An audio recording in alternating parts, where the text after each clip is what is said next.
नमस्कार मित्रांनो, लई आवडतेस तू मला या मालिकेच्या आजच्या भागात आपण बघणार आहोत. सानिका साहेबरावांना म्हणत असते, मी त्याच्याशिवाय दुसरं कोणासोबतच सुखी राहू शकत नाही पप्पा. त्यावर साहेबराव म्हणतात, जा सानिका, तुझ्या मनाप्रमाणे तुझं आयुष्य जग, सुखी राहा. असं म्हणून ते सानिकाचा हात सोडतात आणि राजाकडे हात दाखवून तिला राजाकडे जायला सांगतात. सानिका पळत जाऊन राजाला मिठी मारते. सानिका जेव्हा डोळे उघडून बघते तर समोर कुणीच नसतं. त्यावर सानिका विचार करते, म्हणजे हे स्वप्न होतं. मी राजाच्या एवढ्या प्रेमात पडले की मला दुसरं कोणीच दिसत नाही. सानिका राजाकडे बघून बोलू लागते, तुला किती फोन केले, तुला माझा फोन उचलायचाच नव्हता का? फोन उचलायला काय पैसे लागत होते का? इथं आपले कोणीतरी काळजी करतंय ह्याचा विचार तर तू कधी करणारच नाही आहेस. आणि ती विचारू लागते, तुला एवढा वेळ का लागला? त्यावर सरकार म्हणतो, सॉरी मॅडम, बाईकला काहीतरी झालं होतं म्हणून ती दुरुस्त करत होतो म्हणून वेळ लागला. तो पुढे विचारू लागतो, पण झालं काय एवढं? त्यावर सानिका म्हणते, काही नाही झालंय. इकडे सई नटबोल्ट हातात धरून सरकारच्या फोटोसमोर उभी असते. तेवढ्यात तिच्या आईला जाग येते. ती सईकडे बघू लागते आणि तिला विचारते, अगं हा बोल्ट का आणलायस तू आता?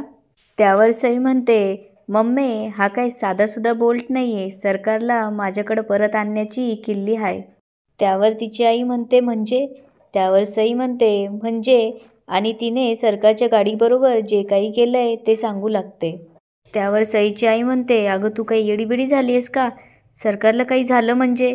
त्यावर सई म्हणते, अगं तेच तर पाहिजे ना, त्याला काही झालं तरच तो घरी येईल ना. पुढे ती म्हणते, सरकारला काही बी झालं ना, त्याचे हातपाय तुटले तरी चालेल, पण तो फक्त माझा झाला पाहिजे. सई सरकारला फोन लावते. सरकारचा फोन इकडे वाजत असल्यामुळे सानिका सरकारला म्हणते, बघ की कोणाचा फोन आहे, आणि सानिका तिथून निघून जाते. सरकार फोन उचलतो. त्यावर सईला धक्का बसतो. सई त्याला विचारते, पोचलास का? त्यावर सरकार म्हणतो, हो पोचलो, काय ग? त्यावर सई विचार करू लागते, याला काहीतरी व्हावं म्हणून मी एवढं केलं. पुढे सरकार म्हणतो, हॅलो, बोल की सई. त्यावर सई म्हणते, काही नाही, असंच विचारलं. पुढे सरकार म्हणतो, मी जे काही बोललोय त्याच्यावर विचार कर, तुला भारीतला पोरगा शोधू काय? त्यावर सईला राग येतो आणि ती फोन कट करते. पुढे ती म्हणते, वाचला ह्यो, पण किती बी काही झालं ना तरी मी त्याला मिळवूनच राहणार, असं म्हणून ती तिथून निघून जाते. इकडे सानिका आणि सरकार घरी जायला निघतात. तेव्हा सानिका सरकारच्या मागे बसते. विभा सानिकाला सरकारच्या खांद्यावर हात ठेव असं इशाऱ्याने सांगत असते. सानिका सरकारच्या खांद्यावर हात ठेवते. इकडे जय सगळ्यांना म्हणत असतो, सानिकावर किचनमध्ये हल्ला झाला, एवढं सगळं होऊनही मला कोणालाच काही सांगावंसं वाटलं नाही का? तेवढ्यात सानिका आणि सरकार तिथे जातात. त्यांना बघून जय बोलू लागतो, एवढं सगळं झालं तरी बी बाहेर जाणं गरजेचं होतं का? पुढे जय म्हणतो, पप्पा, आता लई झालं त्या आप्पांचं, मी आत्ताच्या आत्ता त्यांच्याकडे जाऊन येतो. त्यावर सरकार विचार करू लागतो, हा जर आत्ता आप्पांकडे गेला तर काय करेल त्याचा भरोसा नाही, याला आत्ताच थांबवलं पाहिजे. तेवढ्यात साहेबराव थांब जय म्हणतात आणि बोलू लागतात, हा आप्पांनी केलेला हल्ला नसावा, कारण मी आप्पाला चांगला ओळखतो. सानिकावर झालेला हल्ला हा किरकोळीचेपर्यंत ठीक आहे, पण तिच्या जीवावर बितेल असं काही करणार नाही त्यो. त्यावर जय म्हणू लागतो, अहो पप्पा, सर्वेशला टीप मिळाली आहे की कळशीतलं कोणतरी आपल्या गावात घुसलंय म्हणून, आणि त्याच वेळेस घरात हे असं काही घडावं. या सगळ्यातनं काय सिद्ध होतंय पप्पा? त्यावर सानिका म्हणते, या सगळ्यातनं हेच सिद्ध होतंय की यामागे तिसरंच कोणीतरी आहे, ज्याला कळशीगाव आणि साखरगाव एक व्हा असं वाटत नाही, म्हणूनच त्याने कळशी गावातलं कोणीतरी आपल्या गावात घुसलंय आणि हे सगळं घडवून आणलंय असं पसरवलं. आणि यात असं कोणी आहे ज्याला आपल्या सगळ्यांच्या सगळ्याच गोष्टी माहिती आहेत. म्हणजे दादा कोल्हापूरला गेला होता ते, मम्मी आणि पप्पा सत्कार स्वीकारायला गेले होते ते, आणि आत्या आजारी होते ते.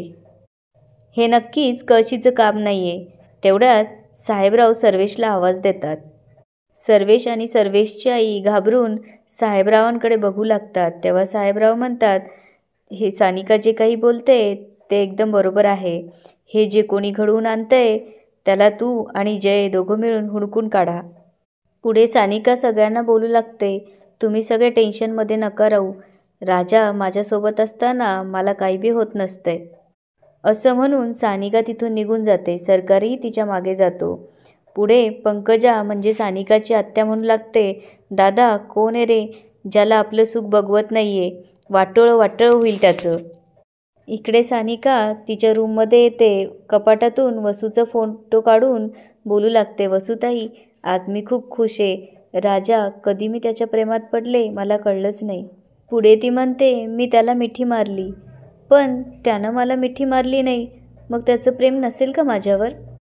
पण हे ओळखायचं कसं? ती पुढे विचारते, ताई विनयचं तुझ्यावर प्रेम होतं हे तुला कसं समजलं होतं? त्यावर तिला पुस्तकाची आठवण येते आणि ती जाऊन पुस्तक उघडते. आपण प्रेमात आहोत की नाही हे कसं ओळखायचं? ती वाचू लागते. टप्पा 2. तुम्ही इथपर्यंत आलायत म्हणजे तुम्ही त्याच्या प्रेमात पडलाय, पण तो तुमच्या प्रेमात आहे की नाही हे कसं ओळखायचं? मुद्दा 1. जर तू तुमच्या प्रेमात असेल तर तुम्ही दिलेली इनडायरेक्ट हिंटसुद्धा त्याला समजेल. ती विचार करत असताना तिच्या डोक्यात एक आयडिया येते. ती किचनमध्ये जाते आणि सरकारसाठी कॉफी बनवू लागते आणि त्याच्यावर हार्ट शेप काढते. सानिका विचार करू लागते, राजाचं जर माझ्यावर प्रेम असेल तर त्याला लगेच मी त्याच्यावर हार्ट काढलेलं समजेल आणि प्रेम तर मला त्याच्या डोळ्यातच दिसेल. सानिका कॉफी घेऊन सरकारच्या खोलीत जाते आणि म्हणते, राजा मी तुझ्यासाठी कॉफी घेऊन आली आहे. त्यावर सरकार म्हणतो, कॉफी? पण मला नाही आवडत. आपण चहावाला माणूस आहे ना मॅडम. त्यावर सानिका म्हणते, पण मी बनवली आहे खास तुझ्यासाठी, पिऊन तर बघ ना, लय आवडेल तुला. त्यावर सरकार नाही बोलू लागतं. त्यावर सानिका म्हणते, मला माहीत नाही, मी तुझ्यासाठी टपरीवरचा चहा पिले ना, मग तुला माझ्यासाठी हे प्यावंच लागेल. तेव्हा त्याच्या लक्षात येतं, सानिका जेव्हा किचनमध्ये कॉफी बनवायला जाते तेव्हा सरकार तिच्या खोलीमध्ये तिला आवाज देत येतो. तिथं मात्र सानिका नसते. सानिकाच्या बेडवर असलेलं पुस्तक तो हातात घेऊन वाचू लागतो. तेव्हा त्याच्या लक्षात येतं की सानिकाने त्याच्यासाठी कॉफी का बनवून आणली. सानिका चहाचा मग पुढे करून आवडलं का विचारते. त्यावर तो म्हणतो, अहो मॅडम पिऊ तर द्या आधी.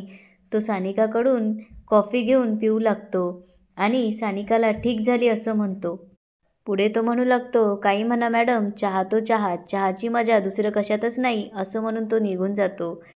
हे बघून सानिकाला मात्र फार वैताग येतो आणि याच ठिकाणी आजचा एपिसोड संपतो. आता पुढे काय होणार ते बघूया उद्याच्या भागात. धन्यवाद.